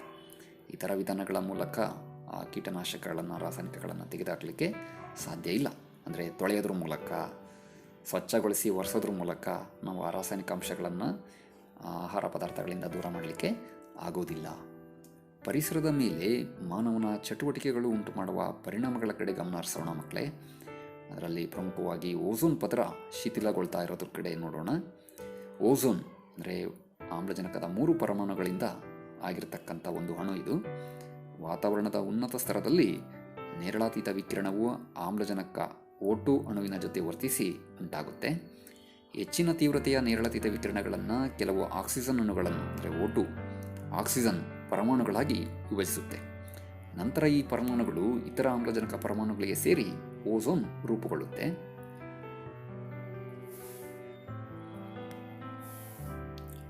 ವಾತಾವರಣದ ಉನ್ನತ ಮಟ್ಟದಲ್ಲಿ ಓಝೋನ್ ಒಂದು ಅತ್ಯಗತ್ಯ ಕಾರ್ಯವನ್ನು ನಿರ್ವಹಿಸುವುದನ್ನು ನಾವು ಗಮನಿಸಿದ್ದೀವಿ. ಇದು ಸೌರ ಬೆಳಕಿನಿಂದ ಬರುವ ನೇರಳಾತೀತ ವಿಕಿರಣದಿಂದ ಭೂಮಿಯ ಮೇಲ್ಮೈಯನ್ನು ರಕ್ಷಿಸ್ತಾ ಇದೆ. ನೇರಳಾತೀತ ವಿಕಿರಣ ಜೀವಿಗಳಿಗೆ ಹೆಚ್ಚು ಹಾನಿಕಾರಕವಾಗಿದೆ. ಮಾನವರಲ್ಲಿ ಚರ್ಮದ ಕ್ಯಾನ್ಸರ್ ಉಂಟಾಗಲು ಕಾರಣ. ಶಿಥಿಲೀಕರಣ ಮತ್ತು ಅಗ್ನಿಶಾಮಕದಲ್ಲಿ ಬಳಸಲ್ಪಡುವ ಕ್ಲೋರೋಫ್ಲೋರೋಕಾರ್ಬನ್ಗಳಂತಹ ಸಂಶ್ಲೇಷಿತ ರಾಸಾಯನಿಕಗಳು ಈ ಓಝೋನ್ ಪದರದ ನಾಶಕ್ಕೆ ಕಾರಣ ಅಂತ ಕಂಡುಕೊಳ್ಳಲಾಗಿದೆ. ಹೀಗಾಗಿ ಪ್ರಪಂಚದಾದ್ಯಂತ CFC ಮುಕ್ತ ರೆಫ್ರಿಜರೇಟರ್ಗಳನ್ನು ಎಲ್ಲ ಉತ್ಪಾದನಾ ಕಂಪನಿಗಳು ತಯಾರಿಸೋದು ಇದೀಗ ಕಡ್ಡಾಯವಾಗಿದೆ. ಎರಡನೇ ಒಂದು ಸಮಸ್ಯೆ ಮನುಷ್ಯರಿಂದ ಆಗ್ತಕ್ಕಂಥದ್ದನ್ನು ನೋಡೋಣ. ತ್ಯಾಜ್ಯ ವಸ್ತುಗಳ ವಿಲೇವಾರಿಯಲ್ಲಿ ಆಗ್ತಕ್ಕಂಥ ಸಮಸ್ಯೆಗಳು. ಅದರಲ್ಲಿ ಪ್ರಮುಖವಾಗಿ ಪ್ಲಾಸ್ಟಿಕ್ಗಳಂತಹ ಮಾನವ ನಿರ್ಮಿತ ವಸ್ತುಗಳು ಬ್ಯಾಕ್ಟೀರಿಯಾ ಅಥವಾ ಇತರ ಕೊಳೆತಿನಿಗಳಿಂದ ವಿಭಜನೆಗೆ ಒಳಗಾಗದೇ ಇರೋದನ್ನು ನಾವು ನೋಡ್ತಾ ಇದ್ದೀವಿ. ಶಾಖ ಮತ್ತು ಒತ್ತಡದಂತಹ ಭೌತ ಪ್ರಕ್ರಿಯೆಗಳು ಈ ವಸ್ತುಗಳ ಮೇಲೆ ವರ್ತಿಸುತ್ತವೆ. ನಮ್ಮ ಪರಿಸರದಲ್ಲಿ ಇವು ದೀರ್ಘಕಾಲದವರೆಗೆ ಇರೋದರಿಂದ ವಿಘಟನೆಗೆ ಒಳಗಾಗದ ವಸ್ತುಗಳಿವು. ಹಾಗಾಗಿ ಇವುಗಳನ್ನು ಜೈವಿಕ ವಿಘಟನೆಗೆ ಒಳಗಾಗದ ವಸ್ತುಗಳು ಅಂತ ಕರಿತೀವಿ. ಇನ್ನೊಂದು ವಿಧದ ಮಾಲಿನ್ಯಕಾರಕಗಳು ಜೈವಿಕ ವಿಘಟನೆಗೆ ಒಳಗಾಗ್ತಕ್ಕಂಥವು. ಈ ಜೈವಿಕ ವಿಘಟನೆಗೆ ಒಳಗಾಗದ ವಸ್ತುಗಳು ಜಡವಾಗಿ ಇರಬಹುದು, ಪರಿಸರದಲ್ಲಿ ದೀರ್ಘಕಾಲದವರೆಗೆ ಹಾಗೆಯೇ ಉಳಿದು ಜೀವಿಗಳಿಗೆ ಹಾನಿಯನ್ನು ಉಂಟು ಮಾಡ್ತಾ ಇದ್ದಾವೆ. ಓಝೋನ್ ಪದರವು ಸಮುದ್ರದ ಮೇಲ್ಮಟ್ಟದಿಂದ 20ರಿಂದ 26 ಕಿಲೋಮೀಟರ್ ಮೇಲೆ ಇರುತ್ತೆ. ಈ ಓಝೋನ್ ವಲಯ ಸೂರ್ಯನಿಂದ ಬರ್ತಕ್ಕಂಥ ನೇರಳಾತೀತ ಕಿರಣಗಳನ್ನು ಹೀರ್ಕೊಂಡ್ಬಿಟ್ಟು ಭೂಮಿಯ ಮೇಲಿರ್ತಕ್ಕಂಥ ಜೀವಿಗಳಿಗೆ ರಕ್ಷಣೆಯನ್ನು ಒದಗಿಸುವ ಕೆಲಸವನ್ನು ಅದು ಮಾಡ್ತಾ ಇದೆ ಎಂಬುದನ್ನು ನೀವು ತಿಳ್ಕೊಂಡಿದ್ದೀರಾ ಮಕ್ಕಳೇ.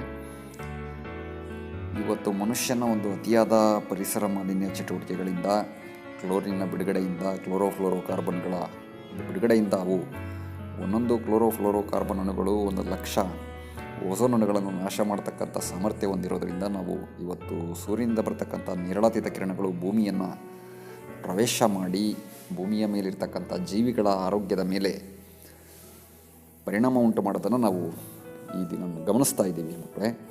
ನೀವು ಇಲ್ಲಿ ನೋಡ್ತಾ ಇದ್ದೀರಾ, ಭೂಮಿಯ ಮೇಲೆ ಮನುಷ್ಯನ ಅತಿಯಾದ ಚಟುವಟಿಕೆಯಿಂದ ಕ್ಲೋರಿನ್ ಅಣುಗಳು, ಕ್ಲೋರೋಫ್ಲೋರೋಕಾರ್ಬನ್ನು ನಾವೇನು ರೆಫ್ರಿಜರೇಟರ್ಗಳಲ್ಲಿ, ಗಣಕಯಂತ್ರಗಳಲ್ಲಿ ಬಳಸ್ತಕ್ಕಂಥ, ಅವುಗಳ ಶುದ್ಧೀಕರಣದಲ್ಲಿ ಬಳಸ್ತಕ್ಕಂಥವು ವಾತಾವರಣಕ್ಕೆ ಬಿಡುಗಡೆಯಾಗಿ ಅವು ಓಝೋನ್ ಅಣುವನ್ನು ನಾಶ ಮಾಡ್ತಾ ಇದ್ದಾವೆ. ನಿಮಗೆಲ್ಲ ಗೊತ್ತಿದೆ, ಓಝೋನ್ ಅಣು ಪರಿಸರದಲ್ಲಿ ಏನು ಕೆಲಸ ಮಾಡುತ್ತೆ ಅಂತ, ಅದು ಹೇಗೆ ರಚನೆ ಆಗುತ್ತೆ ಎಂಬುದನ್ನು ನೀವು ಕಲ್ತ್ಕೊಂಡಿದ್ದೀರಾ ಮಕ್ಕಳೇ. ಒಂದು ಸೂಕ್ಷ್ಮವಾದ ರಂಧ್ರ ಅಂಟಾರ್ಟಿಕಾ ಪ್ರದೇಶದಲ್ಲಿ ಕಂಡುಬಂದಿದ್ದು ಅದು ಭೂಮಿಯ ತಾಪದ ಏರಿಳಿತಕ್ಕೂ ಸಹ ಅದು ಕಾರಣ ಆಗ್ತಾ ಇದೆ. ಓಝೋನ್ ನಾಶದಿಂದ ಆಗ್ತಕ್ಕಂಥ ಪರಿಣಾಮಗಳನ್ನು ನೀವಿಲ್ಲಿ ಗಮನಿಸ್ತಾ ಇದ್ದೀರಾ.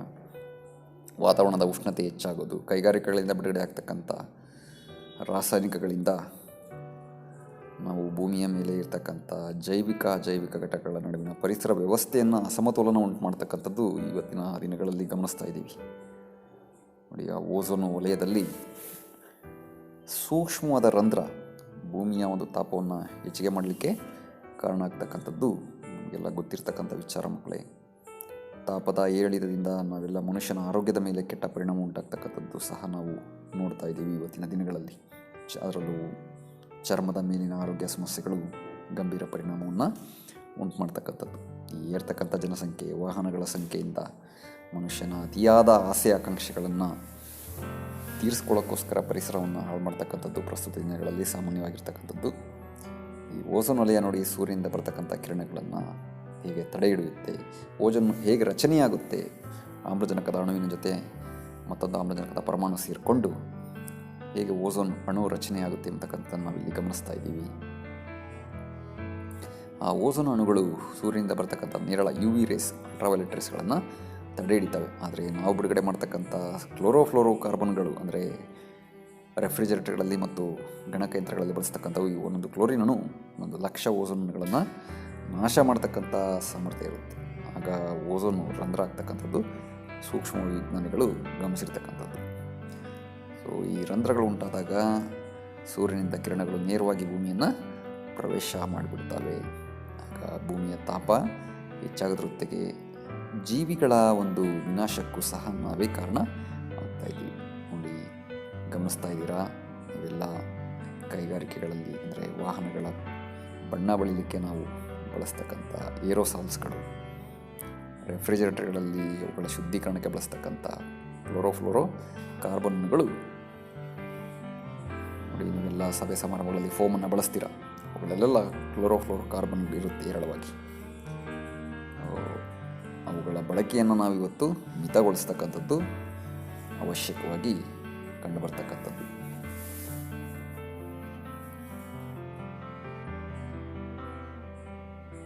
ನಾವೆಲ್ಲ ಇವನ್ನು ತಮಾಷೆಗಾಗಿ ಬಳಸ್ತೀವಿ ಮಕ್ಕಳೇ, ಆದರೆ ನಮಗೆ ಗೊತ್ತಿರಲ್ಲ.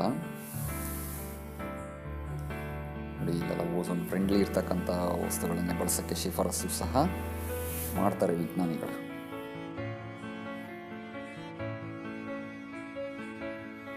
ಪ್ರಕೃತಿ ನಮಗೆ ಏನೆಲ್ಲ ಕೊಡುಗೆ ಕೊಟ್ಟಿದೆ ಅವನ್ನೆಲ್ಲ ನಾವು ವಿನಾಶ ಮಾಡ್ಕೊಳ್ತಾ ಹೋದರೆ ಮುಂದೆ ಒಂದು ದಿವಸ ಮನುಕುಲನೂ ಸಹ ಡೈನೋಸಾರ್ಗಳ ಥರ ಆಗ್ತಕ್ಕಂಥ ಒಂದು ಸಂದರ್ಭ ಬರುತ್ತೆ. ಅಂತಾರಾಷ್ಟ್ರೀಯ ಯುನೆಸ್ಕೋ ಸಂಸ್ಥೆ ಈ ಓಝೋನ್ ಪದರದ ಸಂರಕ್ಷಣೆಗೆ ಅನೇಕ ಸೂಕ್ತ ಮಾರ್ಗಗಳನ್ನು, ಸಲಹೆಗಳನ್ನು ಕೈಗೊಂಡಿದೆ. CFC ಮುಕ್ತ ರೆಫ್ರಿಜರೇಟರ್ಗಳು ಗಣಕಯಂತ್ರಗಳ ಬಳಕೆಗೆ ಶಿಫಾರಸು ಮಾಡಿದೆ. ಇತ್ತೀಚೆಗೆ ನಾವೆಲ್ಲ ಗಣಕಯಂತ್ರ ತಜ್ಞರಾಗ್ತಾ ಇದ್ದೀವಿ, ಆದರೆ ಪರಿಸರ ಸಂರಕ್ಷಣಾ ತಜ್ಞರು ಯಾರೂ ಆಗ್ತಾ ಇಲ್ಲ. ಸರ್ಕಾರವಾಗಲಿ ಸಂಘ ಸಂಸ್ಥೆಗಳಾಗಲಿ ಯಾವುದೂ ಸಹ ಪರಿಸರ ಸಂರಕ್ಷಣೆಯನ್ನು ಮಾಡ್ತಾ ಇಲ್ಲ. ಎಲ್ಲ ಉಚಿತ ಸಲಹೆಗಳನ್ನಷ್ಟೇ ನೀಡ್ತಾರೆ. ವಿಜ್ಞಾನ ಬೋಧಿಸ್ತಕ್ಕಂಥ ಶಿಕ್ಷಕರು ನಾವು ಪಾಠ ಮಾಡ್ತೀವಿ, ಕೈ ತೊಳ್ಕೊಳ್ತೀವಿ. ಅದಾಗಬಾರ್ದು ಮಕ್ಕಳೇ. ಮುಂದಿನ ಪೀಳಿಗೆಯನ್ನು ನಾವು ಭೂಮಿಯ ಮೇಲೆ ಉಳಿಸ್ಕೋಬೇಕಾದ್ರೆ ಆದಷ್ಟು ನಾವು ಪರಿಸರ ಸಂರಕ್ಷಣೆಯನ್ನು ಮಾಡ್ಕೊಳ್ಳೋದ್ರ ಕಡೆಗೆ ಗಮನ ಹರಿಸ್ಬೇಕು. ನೋಡಿ, ಈ ಓಜೋನ್ ಪದರದ ನಾಶದಿಂದ ನಮಗೆ ಏನೇನು ಪರಿಣಾಮಗಳಾಗ್ತಾ ಇದ್ದಾವೆ ಎಂಬುದನ್ನು ನಾವು ಇಲ್ಲಿ ಗಮನಿಸ್ತಾ ಇದ್ದೀವಿ. ಮನುಷ್ಯನ ಆರೋಗ್ಯದ ಮೇಲೆ, ಪ್ರಾಕೃತಿಕ ಸಂಪನ್ಮೂಲಗಳ ಮೇಲೆ ಏನೇನು ಪರಿಣಾಮ ಆಗೋದನ್ನು ನೋಡ್ತಾ ಇದ್ದೀವಿ. ಈ ಮನುಷ್ಯನ ಆರೋಗ್ಯದ ಮೇಲೆ ಕ್ಲೋರೋಫ್ಲೋರೋಕಾರ್ಬನ್ ಅಣುಗಳು ಏರಿಳಿದ್ರಿಂದ ಓಜೋನ್ ಪದರ ನಾಶ ಆಗೋದ್ರಿಂದ ನೇರಳಾತೀತ ಕಿರಣಗಳು ಅವನ ದೇಹದ ಮೇಲೆ ಬಿದ್ದಾಗ ಚರ್ಮಕ್ಕೆ ಸಂಬಂಧಿಸಿರ್ತಕ್ಕಂಥ ಕಾಯಿಲೆಗಳು ಕಾಣಿಸ್ಕೊಳ್ತವೆ.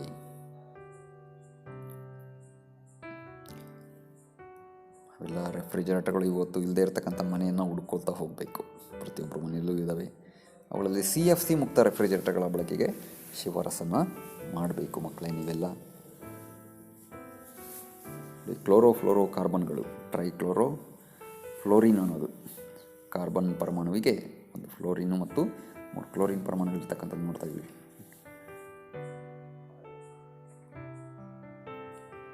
ಒಂದೊಂದು ಓಝೋನ್ ಅಣುವನ್ನು ಅದು ಹೇಗೆ ನಾಶ ಮಾಡ್ತಾ ಇದೆ ಎಂಬುದನ್ನು ಗಮನಿಸ್ತಾ ಇದ್ದೀರಾ. ಹಾಗಾಗಿ ಈ ಕ್ಲೋರಿನ್ ಬಳಕೆಯನ್ನು ಆದಷ್ಟು ಕಡಿಮೆ ಮಾಡಬೇಕು ಎಂಬುದು ಸಹ ನಮ್ಮೆಲ್ಲರ ಒತ್ತಾಸೆಯಾಗಿರುತ್ತೆ.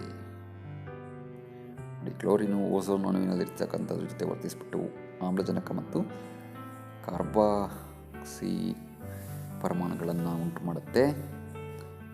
ಹಾಗಾಗಿ ಓಜೋನ್ ಪದರ ನಾಶ ಆಗೋದನ್ನು ನೀವು ಇಲ್ಲಿ ನೋಡ್ತಾ ಇದ್ದೀರಾ. ಒಂದು ಸಮಾಧಾನಕರ ಅಂಶ ಇತ್ತೀಚಿನ ವರ್ಷಗಳಲ್ಲಿ ಕಂಡುಬಂದಿತ್ತು. ಓಝೋನು ರಂಧ್ರ ಮುಚ್ಚಿಕೊಂಡಿದೆ ಅಂತ ವಿಜ್ಞಾನಿಗಳು ಹೇಳಿದರು. ಆದರೆ ಮತ್ತೆ ಮನುಷ್ಯನ ಜನಸಂಖ್ಯಾ ಸ್ಫೋಟ, ಕೈಗಾರಿಕೀಕರಣದಿಂದ ನಾವೆಲ್ಲ ಮುಂದಿನ ದಿನಗಳಲ್ಲಿ ಇನ್ನೂ ಹೆಚ್ಚಿನ ತಾಪವನ್ನು ಭೂಮಿಯ ಮೇಲೆ ಗಮನಿಸ್ತೀವಿ. ಸ್ವಾಭಾವಿಕ ಸಂಪನ್ಮೂಲಗಳ ಮೇಲೆ ಈ ಕ್ಲೋರೋಫ್ಲೋರೋಕಾರ್ಬನ್ಗಳು ಏನು ಮಾಡ್ತಾ ಇದ್ದಾವೆ ಅಂದರೆ ಓಝೋನ್ ಪದರವನ್ನು ನಾಶ ಮಾಡ್ತಾ ಇದ್ದಾವೆ. ಹಾಗಾಗಿ ಇದರಿಂದ ತುಂಬ ಭೂಮಿಯ ಮೇಲೆ ಇರತಕ್ಕಂಥ ಜೀವಿಗಳಿಗೆ ಆಗ್ತಾ ಇದೆ ತೊಂದರೆಗಳು.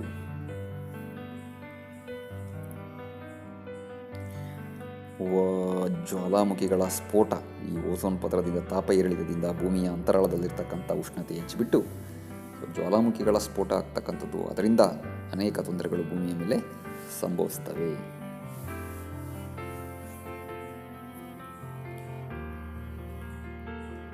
ನಮಗೆಲ್ಲ ಅನಿಸುತ್ತೆ ಈ ದಿನಗಳಲ್ಲಿ ನಾವು ಹುಟ್ಟಬಾರ್ದಾಗಿತ್ತೇನೋ, ಎಲ್ಲ ಬಸವಣ್ಣನ ಕಾಲದಲ್ಲೇ ಹುಟ್ಟಿದ್ರೆ ಸುಭಿಕ್ಷವಾಗಿರ್ತಕ್ಕಂಥ ಕಾಲ ಇರ್ತಿತ್ತೇನೋ ಅನಿಸುತ್ತೆ. ಆಗ ಕೈಗಾರಿಕೀಕರಣ ಇರಲಿಲ್ಲ, ಆದರೆ ಬಡತನ ಇತ್ತು. ಇನ್ನು ನಾವು ಈ ತ್ಯಾಜ್ಯ ವಸ್ತುಗಳಿಂದ ನಾವು ವಾತಾವರಣದಲ್ಲಿ ಎಷ್ಟು ಮಾಲಿನ್ಯವನ್ನು ನಾವು ಪ್ರತಿದಿನ ಸೇರ್ಪಡೆ ಮಾಡ್ತಾ ಇದ್ದೀವಿ ಎಂಬುದನ್ನು ನೀವು ಇಲ್ಲಿ ಗಮನಿಸ್ತಾ ಇದ್ದೀರಾ. ನಾವೆಲ್ಲ ಗಣಕಯಂತ್ರ ಕಲಿಬೇಕು, ಕಂಪ್ಯೂಟರ್ ಜ್ಞಾನಿಗಳಾಗಬೇಕು ಅಂತೀವಿ. ಮೊಬೈಲ್ ತ್ಯಾಜ್ಯಗಳು, ಈ ಎಲೆಕ್ಟ್ರಾನಿಕ್ ಉಪಕರಣಗಳನ್ನು ಬಳಸಿ ಬಿಸಾಡಿದ ಮೇಲೆ ನೋಡಿ ಎಷ್ಟು ತ್ಯಾಜ್ಯಗಳು ಉಂಟಾಗ್ತವೆ. ಅವುಗಳ ವಿಲೇವಾರಿ ಒಂದು ದೊಡ್ಡ ಸಮಸ್ಯೆ, ತ್ಯಾಜ್ಯ ವಿಲೇವಾರಿ. ಈ ತ್ಯಾಜ್ಯ ವಸ್ತುಗಳ ವಿಲೇವಾರಿಯಿಂದ ನಾವು ಪ್ರತಿನಿತ್ಯ ಸೂಕ್ತವಾದ ಕ್ರಮ ನಾವು ಅನುಸರಿಸದೇ ಇರೋದರಿಂದ ಇವೆಲ್ಲ ಭೂಮಿಯ ಆಳದಲ್ಲಿ ಇವುಗಳಲ್ಲಿರ್ತಕ್ಕಂಥ ಪಾದರಸ, ಸೀಸ, ಇಂಥ ವಿಷಯುಕ್ತ ರಾಸಾಯನಿಕಗಳೆಲ್ಲ ಮಣ್ಣನ್ನು ಸೇರ್ತಾ ಇದ್ದಾವೆ. ಅವುಗಳಿಂದ ಅನೇಕ ತೊಂದರೆಗಳು ಉಂಟಾಗ್ತಾ ಇದ್ದಾವೆ. ಅವುಗಳಿಂದ ಬಿಡುಗಡೆ ಆಗ್ತಕ್ಕಂಥ ಕೆಟ್ಟ ಹೊಗೆ ಮನುಷ್ಯನ ಆರೋಗ್ಯವನ್ನು ಹದಗೆಡ್ತಾ ಇದನ್ನು ನಾವು ಗಮನಿಸ್ತೀವಿ. ಆಹಾರ ವಸ್ತುಗಳ ಮೂಲಕ ಅವು ಸೇರ್ಪಡೆಯಾಗಿ ಪೋಷಣ ಸ್ತರಗಳಲ್ಲಿ ಈ ಜೈವಿಕ ಸಂವರ್ಧನೆ ಆಗೋದನ್ನು ಸಹ ನಾವು ಗಮನಿಸಿದ್ದೀವಿ.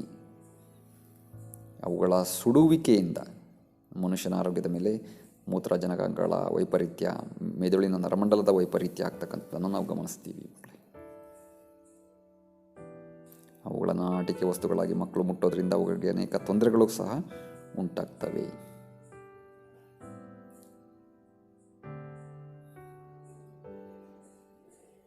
ಅವುಗಳನ್ನು ಸುಡೋದ್ರಿಂದ ನೋಡಿ ವಾತಾವರಣ, ಪರಿಸರ ಮಾಲಿನ್ಯ, ಅದರಲ್ಲೂ ವಾಯು ಮಾಲಿನ್ಯ ಉಂಟಾಗೋದನ್ನು ನಾವು ನೋಡ್ತಾ ಇದ್ದೀವಿ. ಹಾಗಾಗಿ ಮಕ್ಕಳೇ, ನಾವು ಎಲೆಕ್ಟ್ರಾನಿಕ್ ವಸ್ತುಗಳನ್ನು ಬಳಸಿದ ಮೇಲೆ ಅವುಗಳನ್ನು ಸೂಕ್ತವಾಗಿ ವಿಲೇವಾರಿ ಮಾಡ್ತಕ್ಕಂಥದ್ರ ಬಗ್ಗೆನೂ ಸಹ ತಿಳ್ಕೊಂಡಿದ್ರೆ ಒಳ್ಳೆಯದು. ಇವೆಲ್ಲ ವಸ್ತುಗಳು, ಈ ತ್ಯಾಜ್ಯ ವಸ್ತುಗಳೆಲ್ಲ ನಮಗೆ ಮನುಷ್ಯನ ಆರೋಗ್ಯ, ಅದರಲ್ಲೂ ಮಕ್ಕಳ ಆರೋಗ್ಯದ ಮೇಲೆ ಕೆಟ್ಟ ಪರಿಣಾಮವನ್ನು ಉಂಟು ಮಾಡ್ತಾ ಇರೋದನ್ನು ನಾವು ಗಮನಿಸ್ತೀವಿ ಮಕ್ಕಳೇ.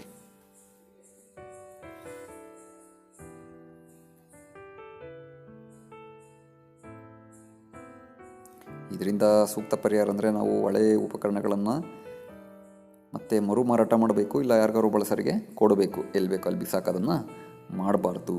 ಅಥವಾ ಹೊಸ ಉಪಕರಣಗಳನ್ನ ತಗೋಬೇಕಾದ್ರೆ ಯೋಚನೆ ಮಾಡಬೇಕು, ನಾವು ಅದನ್ನು ಪುನರ್ಬಳಕೆ ಮಾಡ್ಕೋಬೇಕು ಬರುತ್ತೋ ಇಲ್ಲೋ ಅಂತ. ನಿಮ್ಮ ಹತ್ರ ದುಡ್ಡಿರ್ಬೋದು ಮಕ್ಕಳೇ, ಆದರೆ ಉತ್ತಮ ಪರಿಸರ ನಿರ್ಮಾಣ ಮಾಡೋದು ತುಂಬ ಕಷ್ಟ.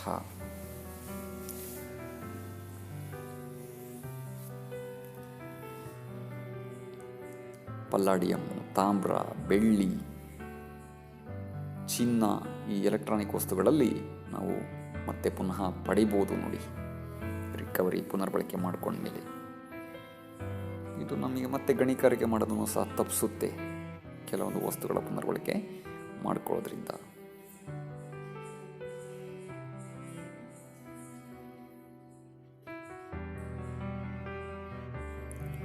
ಇತ್ತೀಚೆಗೆ ಬಳಸ್ತಕ್ಕಂಥ ಆಪಲ್ ಎಂತಕ್ಕಂಥ ಮೊಬೈಲ್ಗಳಲ್ಲಿ ನಾವು ಈ ರೀತಿ ಪುನರ್ಬಳಕೆ ಮಾಡ್ತಕ್ಕಂಥದ್ದನ್ನು ನೋಡ್ತಾ ಇದ್ದೀವಿ ಮಕ್ಕಳೇ.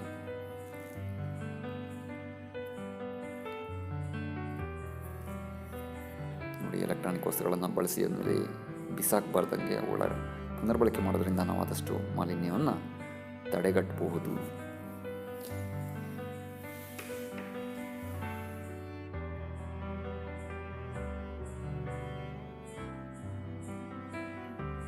ಮಕ್ಕಳೇ, ಇವನ್ನೆಲ್ಲ ನೀವು ನೋಡಿದ ಮೇಲೆ ಇಂದಿನ ಕಾಲದಲ್ಲಿ ಜನ ಆರೋಗ್ಯಯುತವಾಗಿದ್ದರು ಅನ್ನೋದು ಗಮನಿಸಬೇಕಾಗಿರ್ತಕ್ಕಂಥ ಪ್ರಮುಖ ಅಂಶ. ಅವರು ತಂತ್ರಜ್ಞಾನದಲ್ಲಿ ಮುಂದುವರಿದೇ ಇದ್ದರೂ ಸಹ ಉತ್ತಮ ಆರೋಗ್ಯವನ್ನು ಕಾಪಾಡಿಕೊಂಡಿದ್ರು. ನಾವು ಇವತ್ತು ತಂತ್ರಜ್ಞಾನದಲ್ಲಿ ಮುಂದುವರಿದ್ದೀವಿ, ಆದರೆ ನಮ್ಮ ದೇಹದ ಆರೋಗ್ಯ ಸ್ಥಿತಿಯಲ್ಲಿ ಹದಗೆಟ್ಟಿದ್ದೀವಿ. ನಾವು ಮುಖ್ಯವಾಗಿ ಗಮನಿಸಬೇಕು, ಪುನರ್ಬಳಕೆ, ನಿರಾಕರಣೆ, ಮರು ಭರ್ತಿ ಮಾಡ್ತಕ್ಕಂಥದ್ದು, ಈ ಅಂಶಗಳನ್ನು ಗಮನಿಸಿ ನಾವು ಪರಿಸರವನ್ನು ಆದಷ್ಟು ಸ್ವಚ್ಛವಾಗಿ ಇರುವಂತೆ ಮಾಡಿಕೊಳ್ಳೋದು ನಮ್ಮೆಲ್ಲರ ಆದ್ಯ ಕರ್ತವ್ಯವಾಗಿದೆ.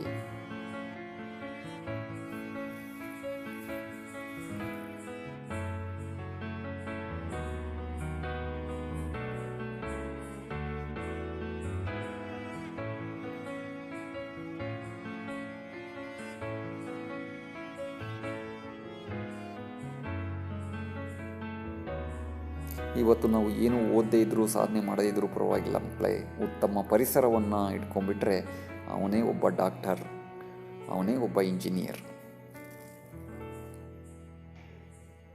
ಅವನೇ ಉತ್ತಮ ಶಿಕ್ಷಕ, ಅವನೇ ನಿಜವಾದ ಸಮಾಜ ಸುಧಾರಕ.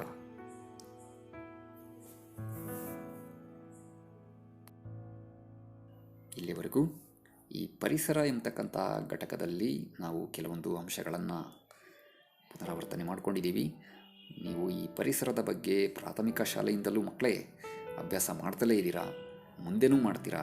ಆದರೆ ಪರಿಸರ ರಕ್ಷಣೆಯನ್ನು ಮಾಡ್ತಕ್ಕಂಥ ಕೆಲಸವನ್ನು ನಾವೆಲ್ಲರೂ ಮಾಡಬೇಕು, ಬರೀ ಓದಬಾರ್ದು ಎಂಬುದು ನನ್ನ ಒಂದು ಅಭಿಪ್ರಾಯ. ಧನ್ಯವಾದಗಳು.